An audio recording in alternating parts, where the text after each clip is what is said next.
The Jacksonville Jaguars, I gave them a B minus here. Again, it's a little bit of the beauty is in the eye of the beholder with some of the changes that they made. Major changes to the front office and the head coaching staff. Now, I don't know necessarily what to think about Liam Cohen and James Gladstone. I think that the Liam Cohen hire is a good one because I think he's a really good play caller in this league, and I think he's really going to help Trevor Lawrence out. So, again, in theory, I do like that move. I also like the Doug Peterson move when it happened, and obviously that did not work out. But I do still like the Liam Cohen move. I like that that's the guy that they went after and prioritized at head coach there, outside of Ben Johnson, who I'm sure that they would have loved to get. James Gladstone, we'll see. With him being with the Rams organization and now getting his shot to be a general manager here in the NFL, makes a major splash and getting aggressive to go up and get Travis Hunter in his first draft. But when it comes to free agency, I thought the free agency additions were interesting with their priority. They go out and they get Jordan Lewis. They go out and they get Eric Murray. The safety room just was not good enough, so you're sort of subbing Eric Murray in for Andre Sisco, who you let walk.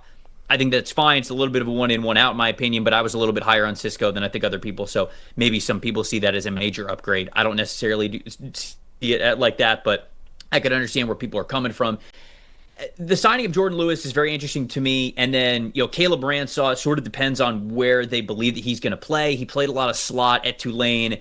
Maybe he plays as a strong safety. Maybe he ends up taking Darnell Savage's job, which Darnell Savage was one of the lowest graded players in football last year. And so that could be a possibility there. Maybe they do have two new starting safeties. I get worried about Jerry Jones playing as an outside corner because it looks like he's going to play outside corner for them. I thought he played well in the slot last year. He played well in the slot in his last year at Florida State. And by signing Jordan Lewis, I think you're pushing him to the outside. And Jerry Jones really struggled as an outside corner during his first two seasons at Florida State before they moved him into the slot spot. So I think that's a little bit of a risk there, but maybe Travis Hunter's getting involved at the cornerback position as well. So secondary did get upgrades there. But it's just, I think the way that they went to prioritize things, I thought the draft was good, but it really just kind of depends on what you think of the James Gladstone and Liam Cohen hiring. So again, one of those, it's a little bit of the same conversation that I had with the Indianapolis Colts.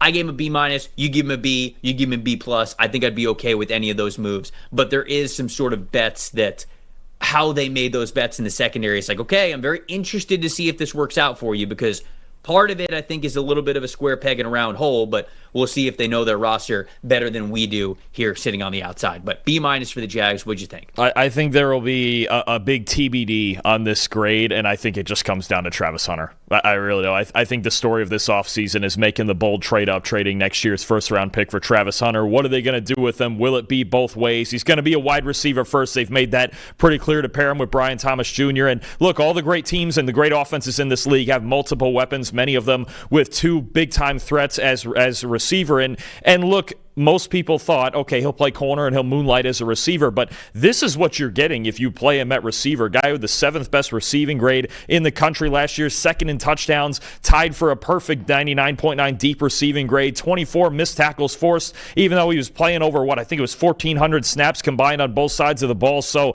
I mean, you're talking about a guy who, if he just played wide receiver, he could be the best receiver coming out of this draft. He's an absolute freak of nature. Maybe he does play on defense a little bit, but it's this entire offseason to me, it's just going to come down to the bold move that this team made to trade up for Travis Hunter and basically pin all of their hopes on him in this draft. It's something that's going to be so much fun to watch for the next few years. And I mean, that's all we can think about is if Trevor Lawrence gets right, if the pass protection is right, he's got Brian Thomas Jr. and Travis Hunter to throw to.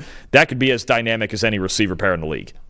Yeah, the Travis Hunter move, maybe I should have just given that a B plus for that alone, because I love the aggressiveness to go up and get the best player in the draft. So maybe I'm changing this in my head as we're talking about it here to a B plus instead of a B minus.